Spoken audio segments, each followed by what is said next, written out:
You said wellness is choreography for the soul. And I was wondering if you could unpack that a little bit and how you see your work in the wellness space kind of intersecting with your work as a choreographer. For me, they really are connected. Really. Truly. In many ways, we see them as separate, but it really is connected. You think about just choreography, just the idea of choreography gives us this sense of movement. We think about it being physical movement, which is true. Physical movement helps to make the body feel better, increases physicality and flexibility. We know that movement is important for day-to-day life to help us be well. But there is also this sense of like internal movement.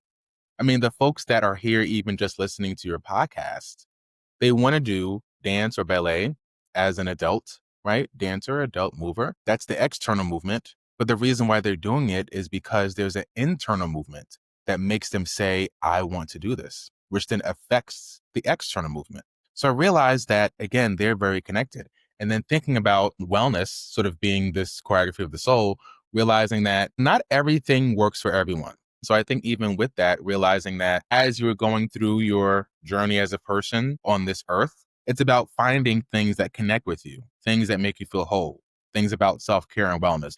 So really trying to find that which makes you feel like more of yourself and realizing that, again, it's a choreography, trying to find out what that thing is. And then once you find it, realizing that thing then might help you internally move in a way that makes you feel better about life, makes you feel brighter and lighter. I think about my work. There was one point in time, I think for about 3 years or so, there is a choreographer director named Camille Brown. She's now directing choreography for Broadway, has her own dance company. At one point, I was actually working with her dance company on the educational side. I was a dance teaching artist with her.